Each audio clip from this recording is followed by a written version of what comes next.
enemy is your enemy. Go get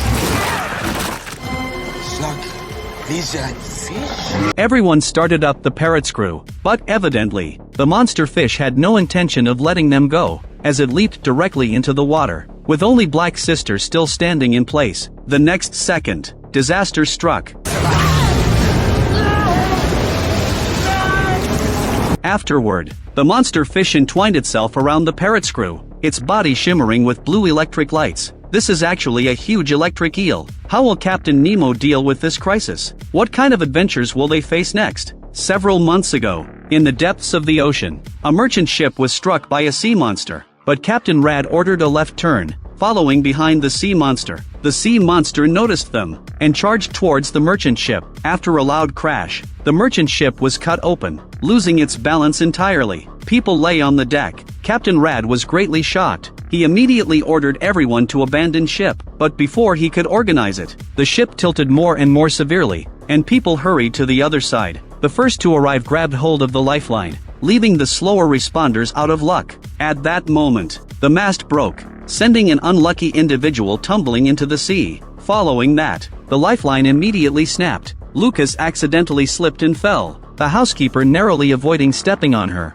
Fortunately, they reacted quickly, or they would have been crushed by the falling cannon. Before long, the sea engulfed the ship, with most people escaping to lifeboats. But the danger was not over. The sea monster approached once more, and to everyone's surprise, a metallic object surfaced, revealing that it was not a sea monster at all, but a peculiarly shaped submarine. Suddenly, the hatch opened. A man walked out holding a gun, and he was none other than Captain Nemo, who was about to embark on an undersea adventure. Just 8 hours earlier, Nemo was still a prisoner in the prison. That day, he went out to work as usual. This was the secret shipyard of the East India Company, where the submarine currently under construction was nearing completion. Nemo and his companions had long planned the plan to steal the ship and escape from prison. Before starting work, their handcuffs would be removed. Also, wash your feet thoroughly, because as Nemo had designed the engine, so he had the chance to access the mechanical equipment inside the submarine.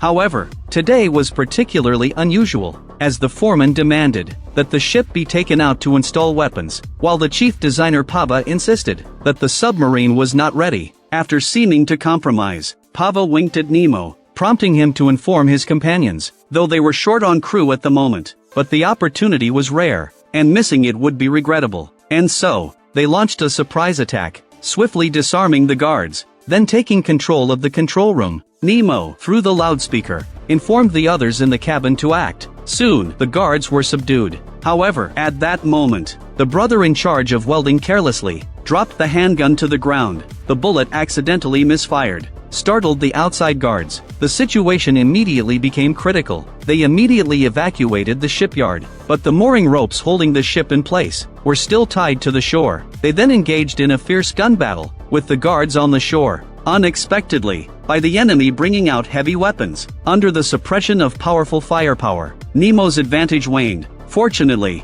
he managed to take out the machine gunner with a single shot. However, as his companions prepared to cut the mooring ropes, he was shot down by the machine gunner. Nemo wanted to rush forward to rescue him, but was pulled back by another companion. As that person fell, they also managed to burn through the mooring ropes. Paba started the engine. To the astonishment of the onlookers on the shore, the Nautilus broke free from its restraints and leaped into the sea. Under Paba's precise command, crew members adjust the control lever. The air valves extended, and seawater rushed into the pressure chamber instantly, even though the enemies on the shore continued firing. For the submarine with its sturdy hull, they posed no real threat. At Paba's plea, Nemo didn't kill those people, opting instead to imprison them. Subsequently, Nemo took the helm, maneuvering the submarine, navigating through narrow rocky crevices. Once there is a slight mistake, they will destroy the ship and cause casualties. Relying on his instincts and experience, he cautiously pressed on in the darkness. Finally, the Nautilus broke through the surface, successfully escaping from the East India Company, but they were surely to face pursuit from the company's headquarters. As expected,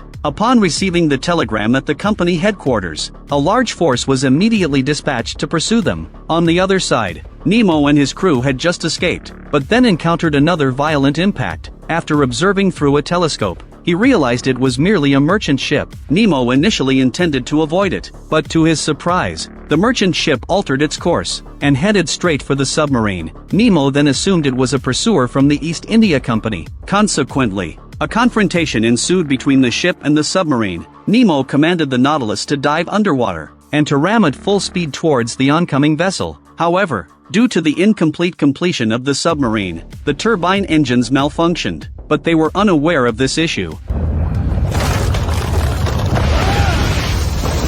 In the end, only 2 lifeboats escaped. Nemo rescued women and children onto the submarine and drive the Mumbai head of the company, Fass, onto the small boat, regardless of their fate. Hunted till the ends of the earth.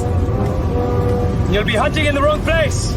Shortly after, the submarine dove underwater, marking the beginning of Nemo's struggle against the company. Before long, a drifting boat in the open sea was rescued. Upon his return to the company, the head Far revealed a secret to Rad. He plans to open up the Chinese market, aiming to monopolize worldwide trade. This was also the original purpose behind constructing the Nautilus. Far and Rad, for their individual interests, temporarily reached an agreement. Later, Fass introduced Captain Millet to him. Additionally, he reminded Far to eliminate all witnesses upon completing the mission. Furthermore, he also provided a massive vessel, which turned out to be the HMS Dauntless of the British Navy. Even though the crew managed to escape from prison, food and water on the submarine were limited, and now with the addition of Lucas, 2 servants and a dog, supplies could only last for 2 weeks. They lingered at the island of Cooch Behar in western India, which held many risks. Paba suggested refueling and repairs along the coast towards France, but Nemo harbored grander plans in his mind. He firmly believed in the invincibility of the Nautilus, and decided to sail directly towards the North Sea, in search of the treasure from the legendary sunken Spanish fleet. If successful, Nemo planned to return the Nautilus to Paba, to allow him to pursue his dreams. However, this conversation was overheard by the lurking Lucas, and in the very next moment, she intercepted Nemo, inquiring about when they could disembark. As it turned out, she was headed to her fiancé's home in Mumbai, having boarded the merchant ship. Unexpectedly, she was brought onto the submarine by Nemo. At that moment, they heard a strange sound. Everyone hurried to the control room.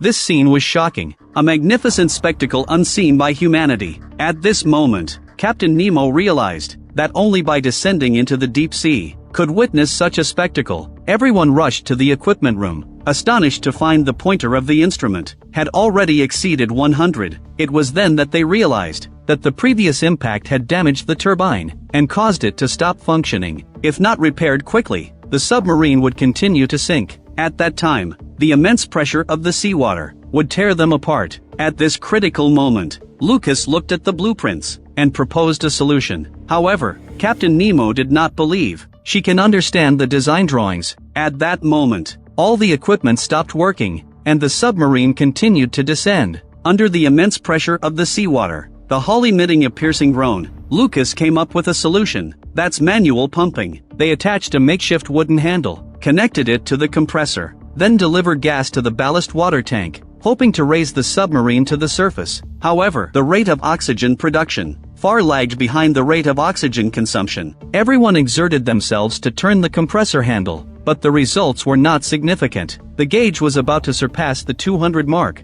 and there is no sign of the submarine stopping. The oxygen inside the cabin grew thinner, and some began to faint, yet the submarine continued to sink. The gauge readings reached 320. At this moment, the housekeeper heard a strange sound at a pipe joint. Lucas immediately took action, tearing off part of her skirt and covering it in grease, wrapping it around the leaking pipe. Captain Nemo also arrived, placing a metal clamp over the joint. 2 people worked together to tighten the screw. They successfully sealed the leak. Once again, everyone turned the compressor handle. This time, the ballast tanks began to expel seawater, and the Nautilus slowly began to rise. Lucas saved everyone, and as the submarine broke the surface, everyone rushed to the deck, breathing in the fresh air. Time was of the essence. They needed to restore power quickly and escape the influence of the East India Company. As expected, Rad received an authorized dispatch and prepared to depart with senior company officials to track down Nemo and the Nautilus. On this giant ship,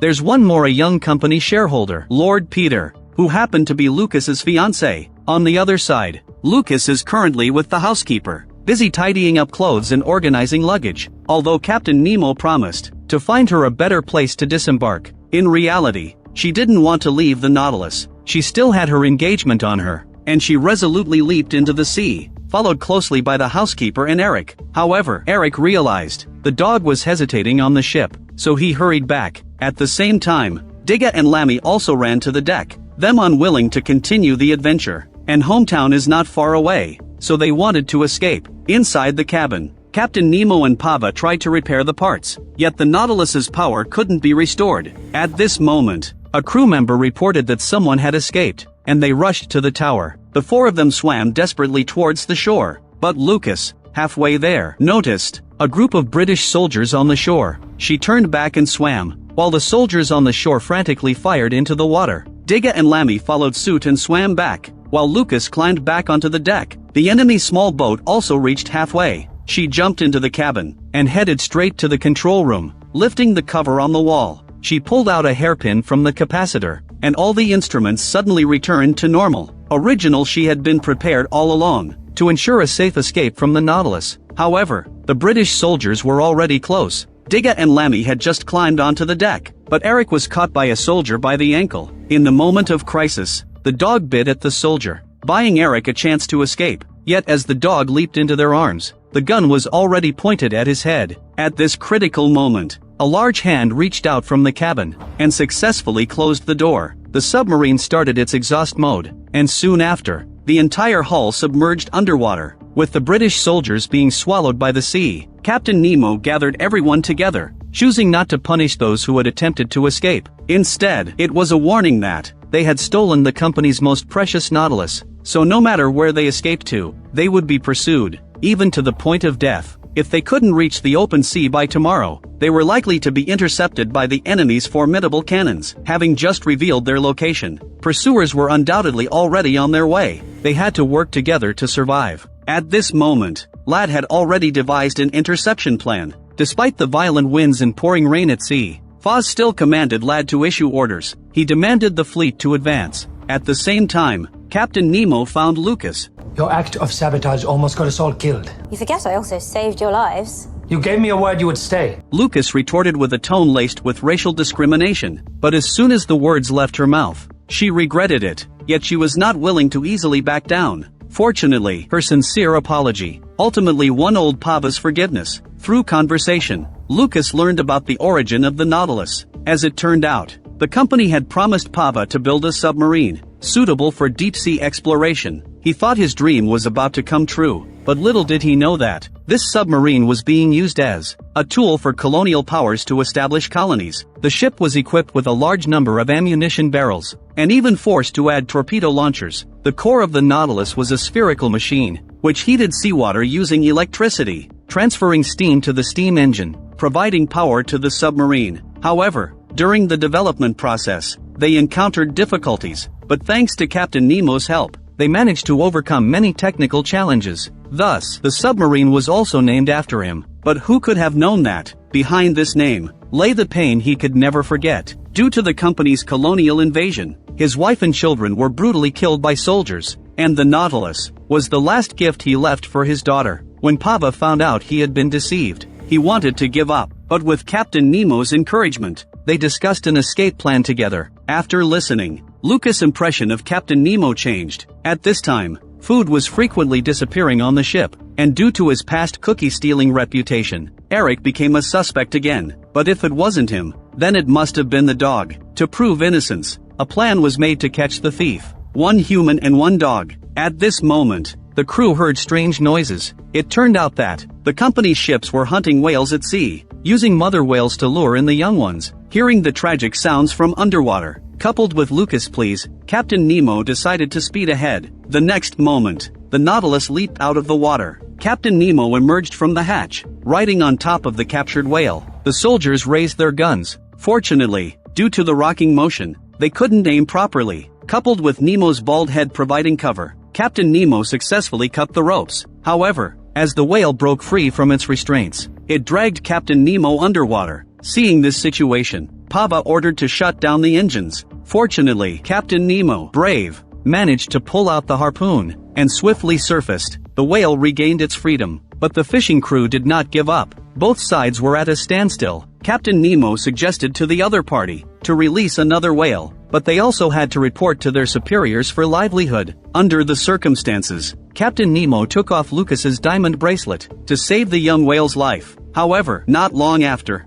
as they were nearing the open sea, the warship Nautilus appeared in their view. Apparently, the rescue operation for the whale exposed their location. In this moment of crisis, Captain Nemo rallied everyone together, with each crew member prepared. Next, the Nautilus plunged into the water, alerting Captain Farr to their presence. He intended to launch a bomb, but was stopped by Pete. As Lucas's fiancée was still on board, Captain Nemo urgently shut down the engines, and the submarine floated in the water. The people inside the cabin held their breath. At this moment, the enemy was listening underwater. At a critical moment, a bark shattered the silence, pushing the Nautilus to the brink of life and death. To rectify the mistake, Farr, disregarding Pete's intervention, was willing to sacrifice the Nautilus, rather than let it fall into Nemo's hands. Rad gave the decisive order to drop the bomb to a depth of 20 fathoms. The soldiers moved the bomb to the launcher. With a command, they dove towards the target, resulting in a huge impact on the Nautilus. Captain Nemo had to order a further descent, while Rad adjusted the bomb depth once more, setting it at 65 fathoms, approximately 105 meters deep. Luckily, Captain Nemo felt that 54 fathoms wasn't safe, so the submarine continued to dive,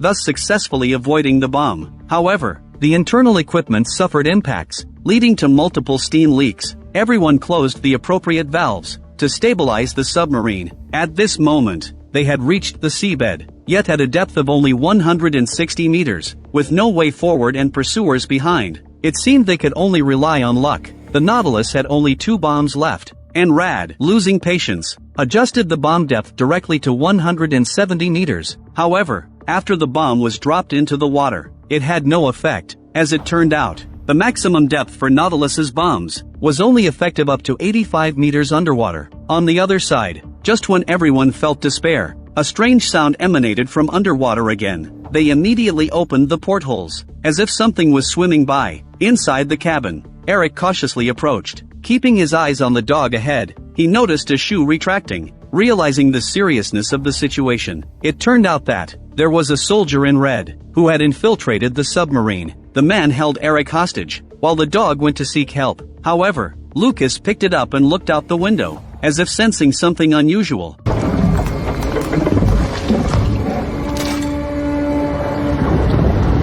All the crew members were afraid, and dared not speak up. Captain Nemo wanted to start the engines to leave, but unfortunately, they were already trapped in place. So Captain Nemo put on his diving suit, and went outside the cabin to investigate. As he climbed onto the submarine, this is actually a giant squid. Captain Nemo prepared to shoot it with a harpoon, but was slapped away. The giant squid attempted to drag the submarine into a hole. As he reached for the harpoon, massive tentacles lunged at him. In the nick of time, a sperm whale latched onto the giant squid's tentacle, and with a strong bite, severed it. The pain of the giant squid is unbearable. Released the Nautilus immediately. Then it withdrew into the hole. This was the same sperm whale mother and calf that Captain Nemo had rescued not long ago, while they were out of immediate danger. The Nautilus was still being watched from above. Rad and Foz were closely monitoring the movements of the Nautilus. Just then, the torpedoes that hadn't been loaded with shells became crucial. An empty shell shot up into the air, deceiving the enemy. They followed the sound of the cannon. Soon after, Captain Nemo gave the order to retreat, and as Foz followed closely behind, he realized he had been outwitted by Nemo. The dog tugged at Lucas's skirt, seemingly hinting at something.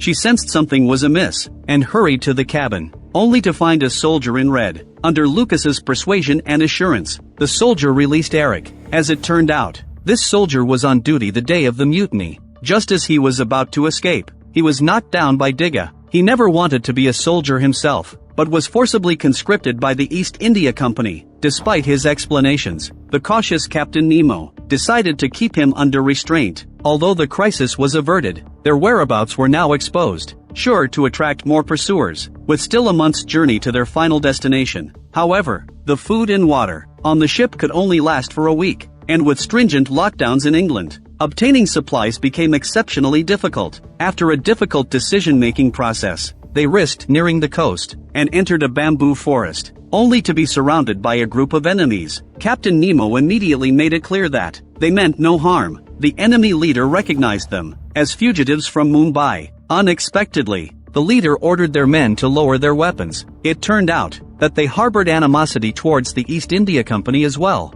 Thus the leader refused to take their belongings, instead offering them a dock and provisions, as Captain Nemo bore an extreme resemblance to his old friend, the Duke of Bundelkund. As they conversed, Captain Nemo's true identity as the Prince of Dacca in India came to light. He is actually the Dacca Prince of India. This shocked everyone. The leader warmly invited them to his palace, yet Captain Nemo remained suspicious. At this moment, Lucas seized the opportunity to reveal that he had been detained by Nemo. If the leader helped him, his fiancée would generously reward the leader. Thus, they all proceeded to the castle together. That evening, Lucas was warmly welcomed and learned from the leader about Captain Nemo's tragic tale. It turned out that, while Nemo was studying in England, the East India Company launched colonial aggression. He immediately returned to his homeland, only to find his home destroyed. His wife and his only 8-year-old daughter had been cruelly murdered. He himself was also imprisoned. Meanwhile, the crew could only eat fast food on the ship.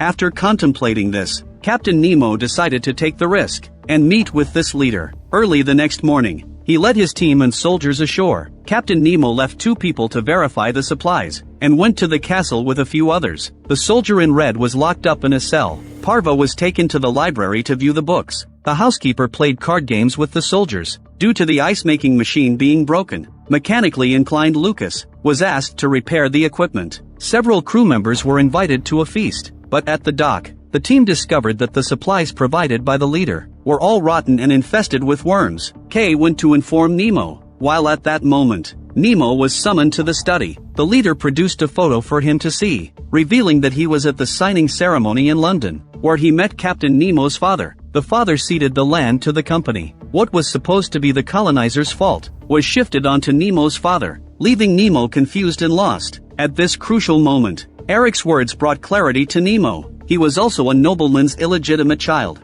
and intent on seeking his roots in London. Nemo returned to the study, tucking the photo into his chest. At that moment, the telegraph on the table suddenly rang, and upon reading it, he understood the truth. The leader's apparent warm hospitality was a facade for selling information to the company. However, it was too late. As he was swiftly surrounded by soldiers, he was locked up in a prison cell, while the East India Company's men were set to arrive within an hour. At this moment, the soldier in red, due to his status, managed to secure a chance for release and left. Kay rushed to the banquet, stating that the food provided had spoiled, yet Digga paid no attention, while the soldiers beside him were full of joy. As Kay passed by the warehouse, he saw fresh food piled inside, with a carriage at the entrance. He immediately devised a plan. Meanwhile, Lucas, while repairing the ice-making machine, noticed a pipe leading underground, and followed it into a basement, only to discover a group of children working. It turned out that the ice-making machine operated by exploiting child labor. She immediately brought the children to the banquet, where the children ate heartily, but then the leader suddenly appeared, grabbed a handful of dirt,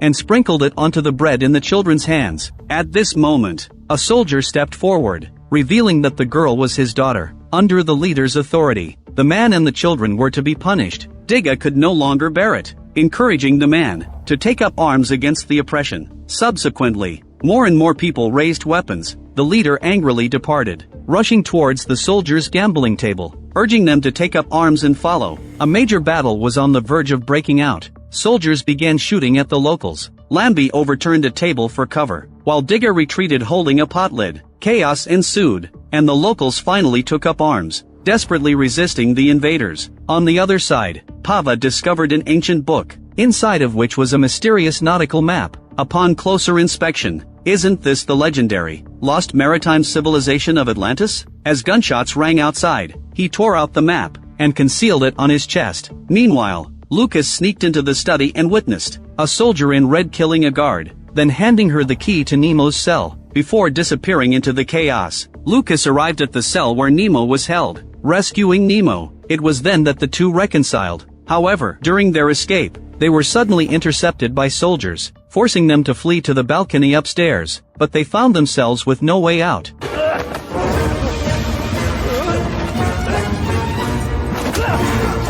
Lucas followed closely, both riding horses to escape, while soldiers pursued them closely. Unexpectedly, there was a carriage behind them, and the housekeeper leaped onto it. Meanwhile, inside the castle, local soldiers emerged victorious, preparing to capture the leader by storming the castle. As Dacca entered the study alone, he noticed the suspicious behavior of the soldier in red. The soldier then explained that the leader was colluding with the East India Company. After speaking, he destroyed the communication device.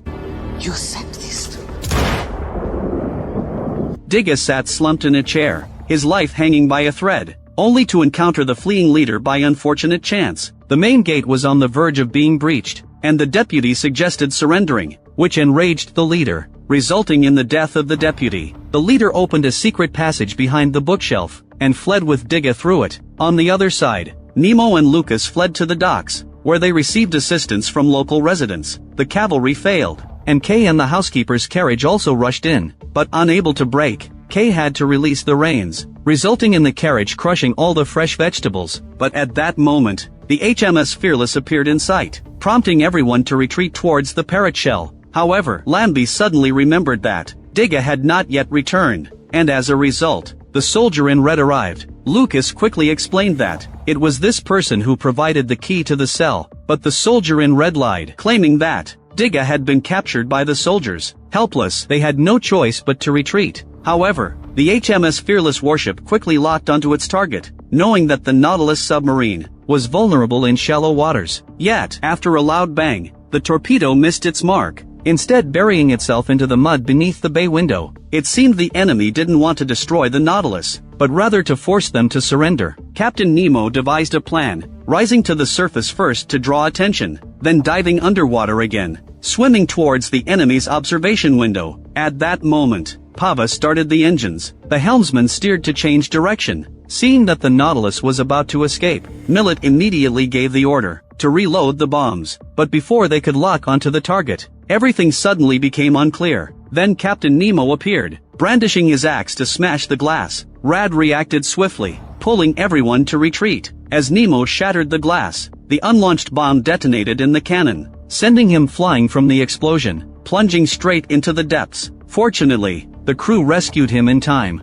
allowing Nemo to survive. The Nautilus once again escaped the pursuit of the East India Company, but the issue of food scarcity remained unresolved. After discussing with Paba, Nemo decided to make the next resupply stop at an uninhabited island in the north. On the other side, the leader escaped to the HMS Fearless, handing Dacca over to Foz. In order to obtain information about Nemo, Foz ordered the ship's doctor to perform surgery on Dacca to save him from the brink of death. Later, the leader sought credit from the company, seeking a noble title, and expressing doubts about Foz's abilities. However, Foz did not tolerate this, and sent him straight to meet his maker. On the other side, on the Nautilus, the crew learned to grow hydroponic vegetables. Lambie excelled at fishing and salvaging, but food remained scarce. People even resorted to eating mealworms, until the uninhabited island appeared before them, and they finally saw a glimmer of hope. Little did they know, danger was closing in. Everyone was divided into two small teams, with Nemo leading Lucas and Eric. They went to search for fresh water, while the others remained busy on the ship.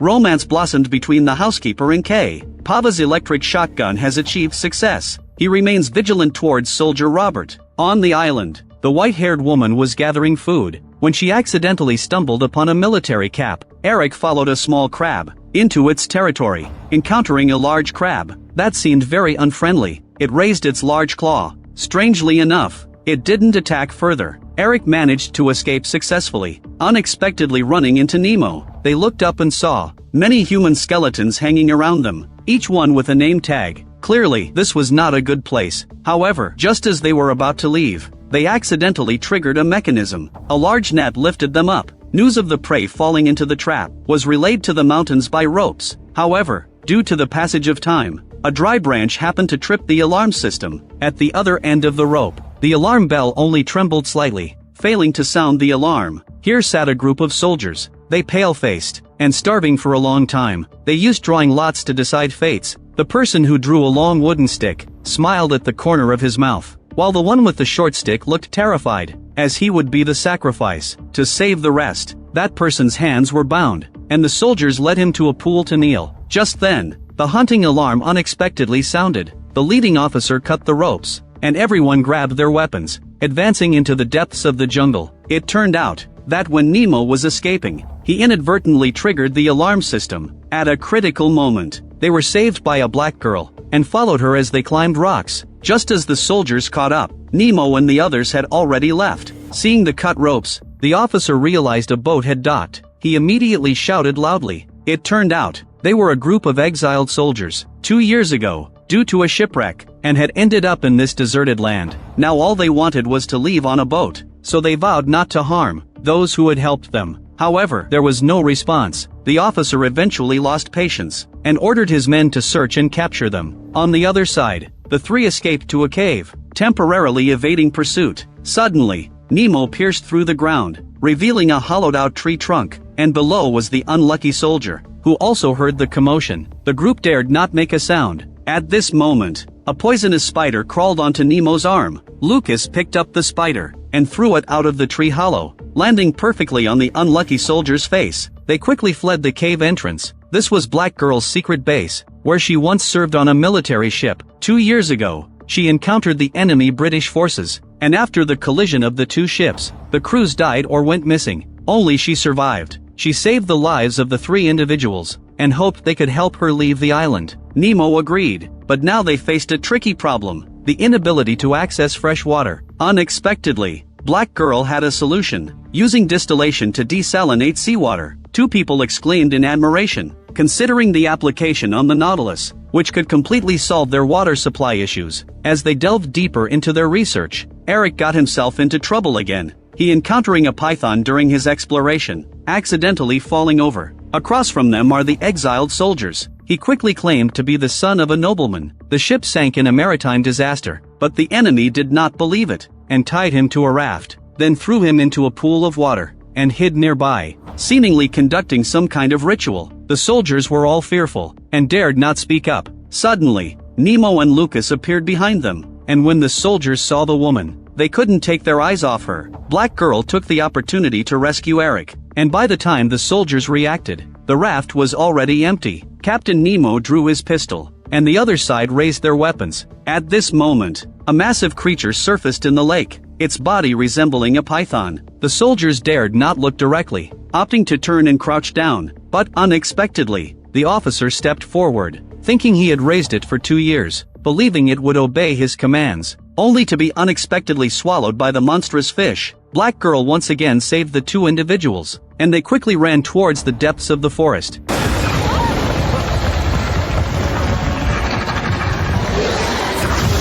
The group ran frantically all the way. The monster is still chasing closely, until they finally reached the shore, met up with their companions, and boarded a small boat, then returned to the Nautilus. Slug, lizard, fish. Everyone hid inside the cabin, but the monster plunged into the sea, and everyone safely returned to the cabin, except Black Girl, who had never seen a submarine before, and was reluctant to go inside, unfortunately becoming the monster's snack. Ranby promptly closed the cabin door. Just when the crew thought the crisis was over, the submarine's equipment suddenly sparked. Captain Nemo immediately ordered the engines to be shut off, but inside the control room, lights continued to flicker.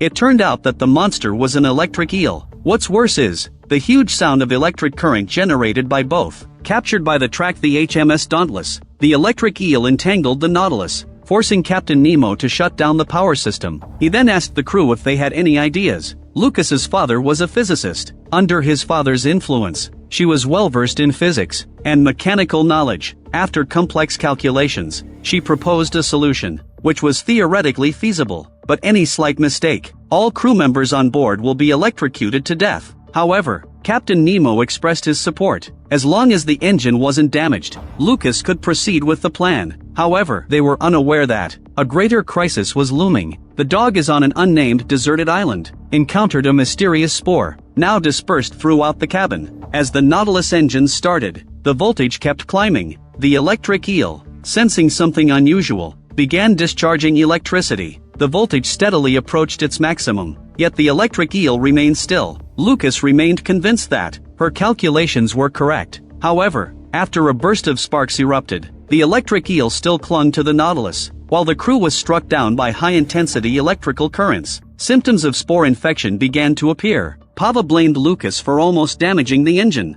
leading to a dispute with Captain Nemo. And then the bearded man had an emotional breakdown, smashing the submarine's pressure gauge. On the other side, Paba, in the room, saw a guard peeking at confidential documents. He fell into a deep sleep due to the spore's effects. Paba didn't have time to deal with him. Instead, he took the opportunity to search for the map of Atlantis. Meanwhile, Lucas reassembled the electrical discharge device, believing in the accuracy of her calculations, but still failed once again. A series of setbacks left Lucas frustrated. At this moment, Nemo discovered that the electric eel had loosening its body, even running too fast, so that a piece of dorsal fin got stuck. But the temperature inside the submarine kept rising. Only after the electric eel left did everyone see that they were actually facing an active volcano. Lucas attempted to change the course, but realized the submarine was stuck with the dorsal fin jammed. Unable to start the engines, Nemo called for help in the engine room. They needed power support. Even worse,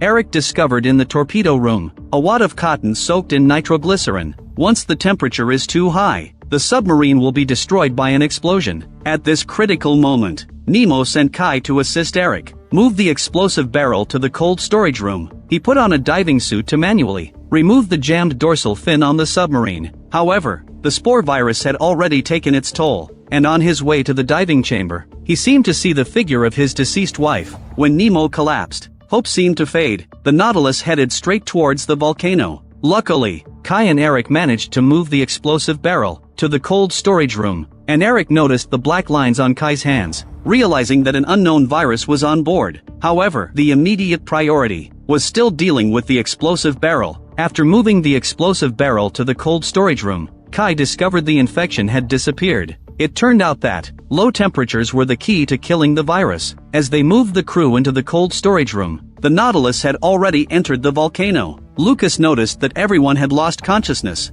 and she put on a diving suit to address the dorsal fin issue. After stepping out of the Nautilus, relying on the safety rope on her body, she gradually moved towards the head of the Nautilus. Yet a black line crawled onto her face, a sign that the virus was taking hold. When she was halfway up, her consciousness seemed to be pulled back to the day her father passed away. Just as she was about to lose herself in the past, her father awakened her. She wiped away her tears, enduring the torment of the high temperature, struggling towards the dorsal fin. However, just when she was less than 5 meters from her target, the rope was not long enough. She decisively untied the rope, jumped, grabbed the dorsal fin, and pulled it out. But in the next moment, the Nautilus changed direction to avoid the volcano. Yet the tremendous impact also sent Lucas flying out. She tried to grab onto the Nautilus's hull, but there was nowhere to hold on, and she fell straight down. As the temperature dropped suddenly, the crew finally rid themselves of the virus. Captain Nemo learned that Lucas had not returned,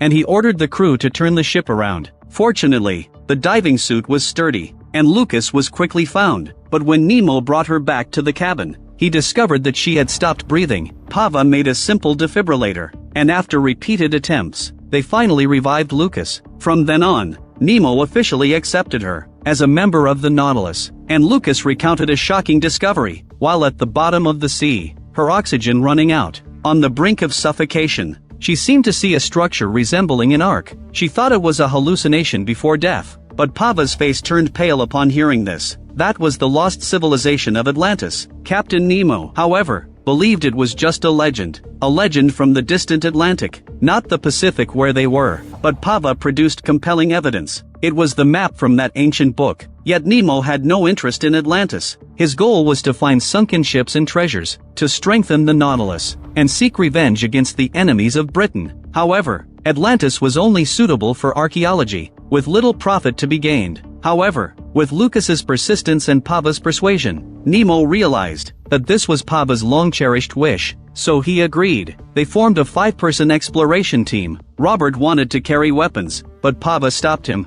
as they were there to investigate, not to hunt. However, some still insisted on carrying them. which ultimately proved to be life-saving. As the diving chamber slowly opened, the group embarked on a journey to find Atlantis. Lucas's intuition was correct. Paba lightly kicked a stone, and a crisp sound echoed in the abyss, followed by a bright light. This was indeed Paya Atlantis. Pava found a staircase, but a huge shadow quietly approached them. They followed the stairs to a platform, released their weights and swam upwards. Upon surfacing and finding oxygen inside, they took off their helmets, and then cracked glow sticks. The bearded man stayed behind to guard the exit, while the others ventured further in. Lucas discovered a fossil on a rock wall, a prehistoric creature called a crinoid, with a history of over 400 million years. Robert, however, remained silent, his body trembling. She approached to see. A centipede-like creature coiled around Robert's neck. She used a shard of glass to cut it off, allowing Robert to breathe freely, but Lucas's hand got cut in the process. Seeing more strange insects on the wall, Nemo instructed everyone to leave, but Pava was unaware of this. He wanted to explore a passageway. Pava hasn't realized yet. A crisis was looming. Captain Nemo and the others reached the exit, but Pava had not returned. The crinoid seemed to fear light, using glow sticks made of magnesium powder and oxygen to temporarily deter them.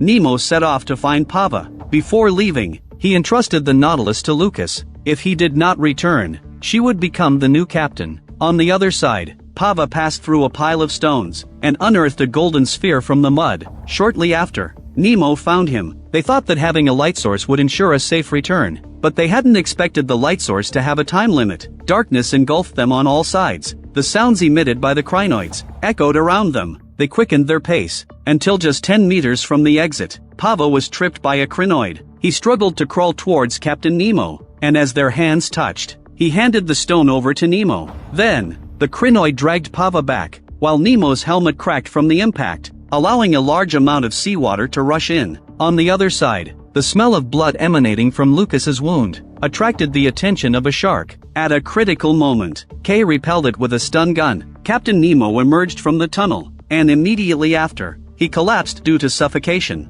In a moment of crisis, the bearded man exchanged his helmet with Nemo. Supporting each other, they returned to the Nautilus, though they successfully escaped, but they had lost Pava forever. Captain Nemo held onto the stone tightly, a dream passed on to him by Pava. The crew members were also immersed in sorrow. While sorting through Pava's belongings, Captain Nemo discovered a tape, which recorded a conversation between Pava and Lucas. It turned out that Pava had known all along that Nemo's taking of the Nautilus was for revenge, yet still supported him as captain, because he hoped to use underwater exploration to heal Nemo. With heavy hearts, they continued their journey towards the Arctic, while Nemo and Lucas chatted. Suddenly, a cannon shot rang out, as the HMS Dauntless caught up to them, and launched another pursuit against them. Captain Nemo ordered the crew to full speed ahead, and commanded them to dive at the last moment. He intended to lead the HMS Dauntless into the pack ice. Seeing no signs of deceleration from the Nautilus, the HMS Dauntless fell for the ruse. He ordered his soldiers to follow closely,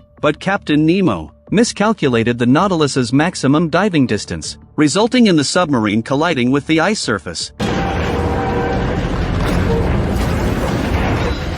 After the HMS Dauntless came to a halt, they discovered that the propeller was stuck in ice. In such extreme cold conditions, no one dared to go out and clear the ice. They were completely trapped. Meanwhile, on the Nautilus's side, the collision caused damage to a component, requiring a forge for repairs. Coincidentally, there happened to be a forge on the HMS Dauntless. In this situation where both sides were in trouble, Captain Nemo attempted to negotiate with the other party. Lord Rad approached Nemo after their parting on the merchant ship. Never expecting to meet under these circumstances, Nemo stated his terms that they only needed permission to use the forge to repair the Nautilus, and he would send the submarine to help the HMS Dauntless leave the ice. However, if they sought to forcefully take over the Nautilus, then everyone aboard the HMS Dauntless would remain there. Lord Rad, after consideration, agreed, but he proposed an additional condition, that Lucas be handed over. Nemo rejected this, stating that Lucas was a person, not a commodity, and her fate should be her own decision. Afterwards,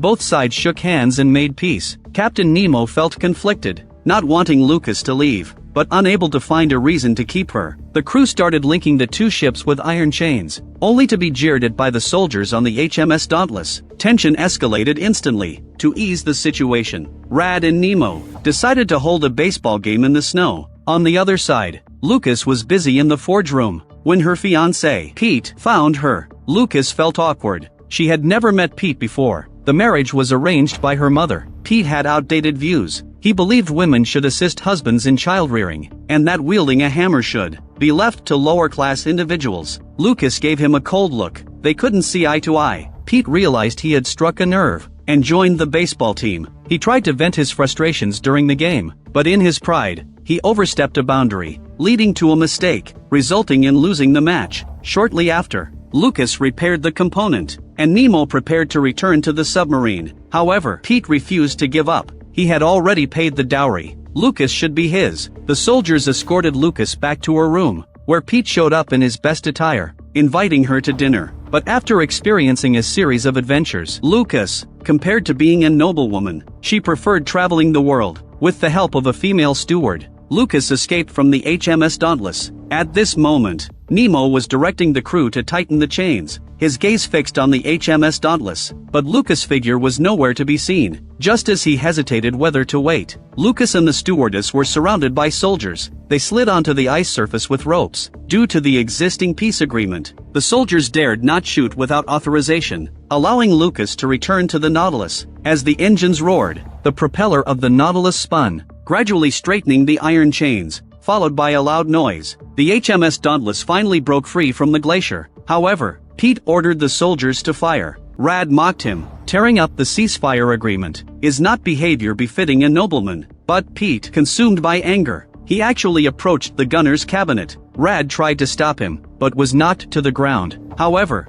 due to the fuse not being lit, the shell did not explode. Pete was stopped by Rad's pistol. Captain Nemo was unaware of the events on the ship, mistakenly believing the HMS Dauntless had breached the agreement. He picked up a hammer and stepped onto the deck, attempting to break the iron nails on the chains. Under the command of their officer, the soldiers on the HMS Dauntless fired at Nemo, but being the protagonist, he naturally came to no harm. After unfastening the iron chains, he successfully returned to the Nautilus. Subsequently, the Nautilus submerged back into the depths. In order to evade the HMS Dauntless, Nemo decided to traverse the entire Arctic glacier. But if they couldn't reach their destination before running out of oxygen, they would be trapped beneath the Arctic Sea. Beneath the 15-meter-thick Arctic ice layer, there lurked a sinister and terrifying ghost ship. People were shocked by this scene, but the Nautilus was embroiled in internal strife. When Captain Nemo ordered to cross the Arctic from beneath the ice, he faced protest from the crew, believing it was risking everyone's lives. To pacify the crew, Nemo offered an explanation, stating that 6 days' worth of oxygen would be sufficient to cross the ice. However, Lucas confirmed that there was only 3 days' worth of oxygen on board,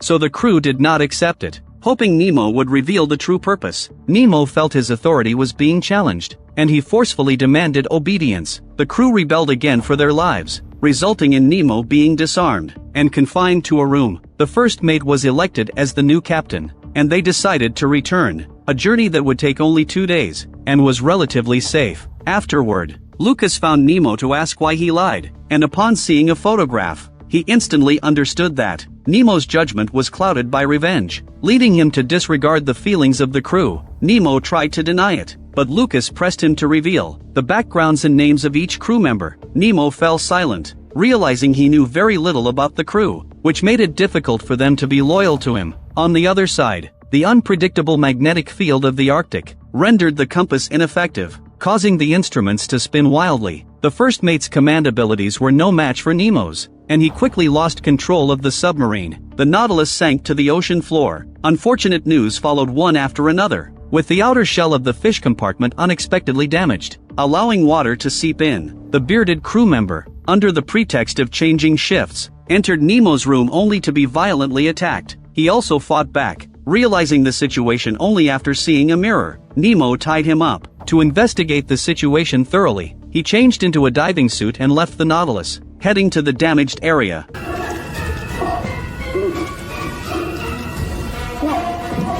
Nemo attempted to shake off a bug, but nearly fell off the submarine into the abyss below. Beneath him lay a bottomless abyss. Nemo struggled to climb back up, but the bug landed on his mask. He caught it, and upon returning to the Nautilus, he crushed it underfoot. After a thorough examination, it seemed he understood something. He informed his companions that it was an iron-eating bug. On the other side, a large number of iron-eating bugs poured into the damaged area, quickly infesting the entire ship compartment. Subsequently, a large bug entered, and the two hurriedly closed the door. Kai determined that the large bug was the queen bug, and it was searching for a nest. He then relayed the message to the others. After discussing, they decided to kill the queen bug, hoping it would make the other bugs leave. The crew immediately sprang into action, firstly closing the valves. Although this only delayed the bugs, Turan put on a homemade steam spraying device. Nemo, armed with a spray gun, entered the torpedo room, and sprayed steam at the queen bug. The queen bug emitted a howl, and the other iron-eating bugs returned to protect the queen.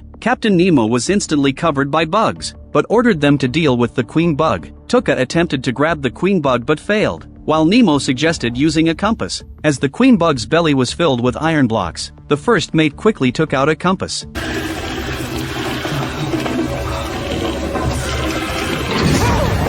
He took the opportunity to stuff the queen bug into the torpedo, hoping to launch it away. As the torpedo was pushed into the barrel, other iron-eating bugs followed suit. The first mate closed the hatch and pressed the launch button. The crisis was averted. But next, they needed to escape the Arctic magnetic field. Nemo proposed a plan for all crew members to gather and intentionally destabilize the Nautilus, dropping into a belt of plankton, to rely on natural forces to escape the magnetic field. To earn the trust of the crew, Nemo revealed his true purpose. He was once an Indian prince, but was ruined by the East India Company, and his sole goal was to destroy it. His words resonated with the crew, as they had similar experiences, prompting them to join the revenge mission. In the end, as the first mate embraced the captain, the balance was disrupted, and the Nautilus plunged into a chasm.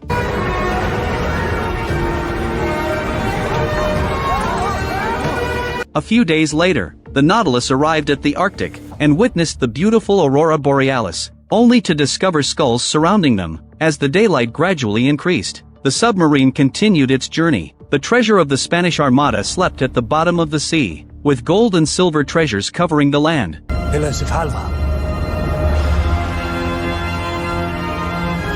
Nemo instructed the first mate to slow down, and they smoothly passed through the mountain walls, encountering a forest of stone pillars ahead. Then, Nemo ordered a dive. There are stones guiding us underwater. Soon, the treasure appeared, exciting the crew, as it was their first discovery of treasure. Captain Nemo and the crew put on diving suits to commence the search for the treasure on the seabed. Passing through dense seaweed, they stumbled upon a ship engraved with strange symbols. Nemo prepared to board and explore the ship, but as he approached, the skeleton on the throne unexpectedly stirred. Drawing his sword, he quickly realized the treasure had already been looted. As he prepared to continue the search, however, the crew faced an attack. When he turned back, there was no one behind him. Just as Nemo was puzzled, a shadow darted towards him like lightning. When Captain Nemo regained consciousness, he and the crew found themselves captured. This tribe is composed of women. The leader proclaimed herself as the guardian of Freya, protecting the treasures of the underwater realm. Nemo and his crew were accused of trespassing on private property, where any intruding adventurers would hardly escape death. The surrounding skulls served as a warning, as they were about to be executed.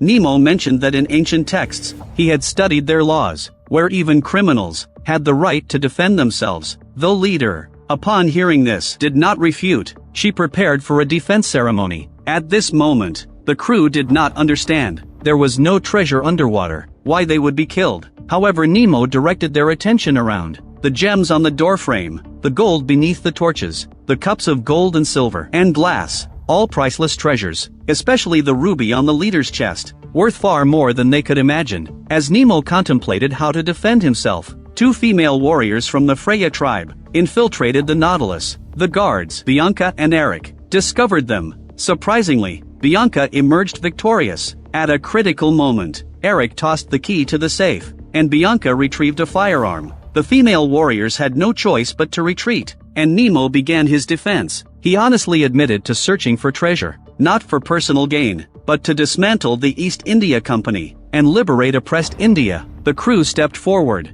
citing the industrial age they had witnessed firsthand, convincing the leader not to confine themselves to the valley, but to explore the vast world. The leader seemed moved, but changing beliefs is not easy. In the end, the crew was still sentenced to death. At a critical moment, Nemo and the crew broke free from their restraints, resulting in a chaotic scene. The crew did not forget to seize the treasure. After the scuffle, Nemo urged everyone to rush towards the cliff. Shortly after, they each jumped into the water one by one. The leader tried to hold Nemo down, but hesitated visibly. Nemo broke free with a sidestep, taking the gem with him, then ran wildly to the cliff and jumped. However, at that moment, Robert, injured in the back, was struggling in the water. Nemo immediately went to rescue his companion, but unfortunately dropped the ruby into the depths, caught between the life of his friend and the priceless treasure. Nemo chose the former, but they angered the leader. Nemo not only severely wounded the warriors, but also took numerous treasures, and escaped unharmed. This left the leader feeling humiliated, and she entered a secluded chamber.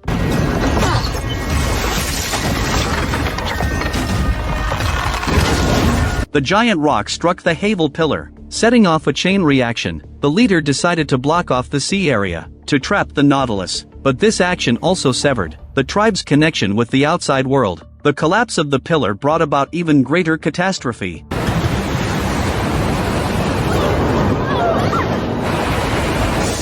Everyone started the Nautilus, and sped forward at full throttle.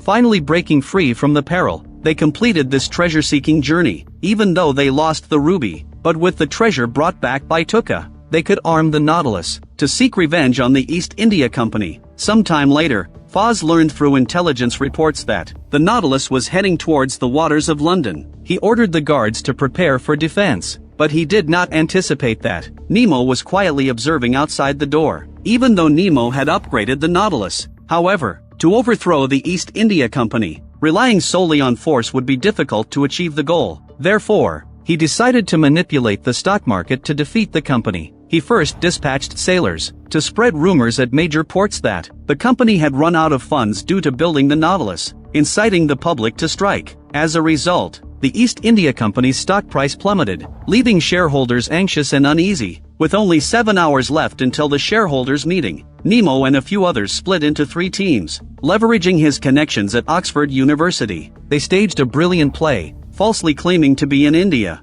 and owning a diamond mine. Using diamonds as bait, they successfully deceived major shareholders. Another group infiltrated the homes of shareholders, stealing share certificates, while Lucas, dressed in formal attire, under the pretense of fulfilling an engagement, persuaded Pete to sign the share transfer agreement. Just as Pete wanted to review the contract terms, the housekeeper Rhodey stood by, distracting his attention, until Pete finally signed the transfer agreement. The actions of the 3 groups were all completed in the end, and everything was ready. In the evening, many people gathered here, due to the sharp drop in stock prices, while Nemo and his group took the opportunity to infiltrate the company. At the shareholders' meeting, Foz explained to the shareholders that the company would not go bankrupt, and they would definitely catch the rumor mongers. But at that moment, Tell us, Nemo, what brings you here?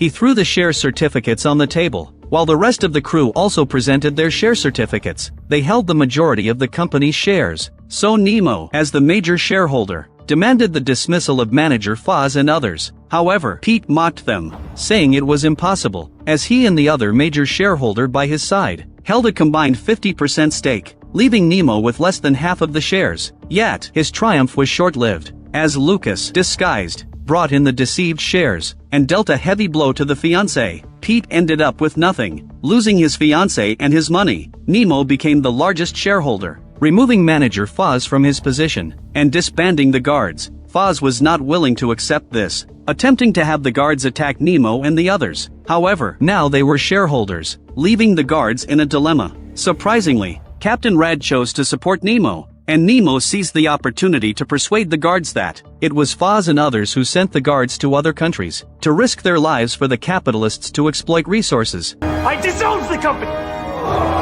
You're free of their tyranny! Put down your guns and go! Rad was the first to surrender his weapon, followed by more and more people. Foz attempted a final struggle, trying to launch a surprise attack from behind, but Lucas warned in time, and Nemo's gun was quicker. Not only did he succeed in his revenge, but he also won Lucas's heart. The two of them ended up together. Afterward, he threw a paper in front of Foz, demanding an end to the taxation of the Indian colonies. Foz had no choice but to comply. Nemo returned to the company vault, instructing everyone to burn all unilateral contracts, censuses, property deeds, and prisoner records. To his surprise, he found a familiar stone, similar to the one Paba had given him, seemingly connected to Atlantis. Nemo took the stone with him, then burned all the collected data. He confessed to Lucas about the upcoming journey, deciding not to bring Lucas along, as even if the company was destroyed, the British government behind it would not let them go. From then on, Nautilus would become wanted by the British Empire, and face even more dangerous pursuits in the future. To protect her, he had to make this decision. However, Lucas couldn't understand, and she left sadly. After she left, Nemo saw among the half-burned documents a photo of his wife and daughter, signed by none other than Mile. At that moment, Mile appeared, and now Nemo finally understood that his old classmate had killed his wife and daughter. He took down the two swords from the wall, and the two engaged in a fight. Nemo's anger unleashed a great power, overpowering Mile and leaving him unable to resist.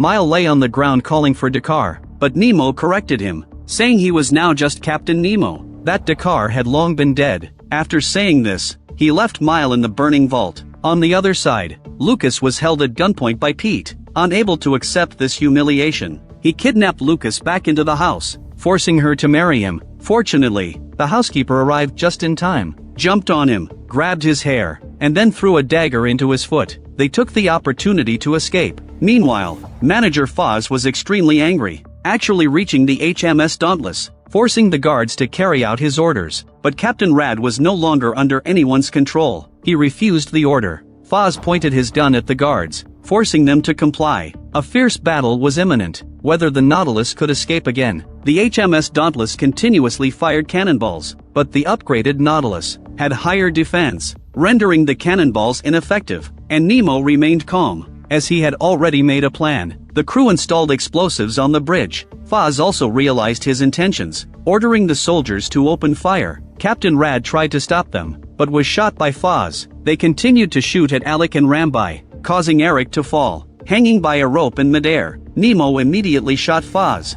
As the Nautilus was about to safely depart, his subordinates informed Rad of the events, and upon learning, he stopped breathing, followed by a loud noise. The Tower Bridge in London collapsed into the sea. Two crew members cut the rope and jumped into the water, successfully returning to the Nautilus. The HMS Dauntless was blocked on its way, and some crew members asked Nemo whether they should wait for Lucas and the housekeeper. But after hearing Nemo's explanation, they also felt it wasn't right to let them be pursued by England. Lucas arrived at the harbor, only to see the Nautilus's silhouette, but it also sparked her fighting spirit, vowing to rely on her own strength to return to the Nautilus. On the other side, Foz was killed by a familiar face, who took what he had in his hands, none other than the spy Robert. He had gathered the design plans of the Nautilus, and brought them before the officer. In the officer's hands was also that kind of stone. Obviously, the goal is also the treasure of Atlantis, and they also plan to replicate a Nautilus based on the design plans. On Nemo's side, when two stones touched, they emitted a light, revealing the figure of Paba to him. Excitedly, Nemo informed the crew that Paba might still be alive, whether to save an old friend, or to search for the treasure.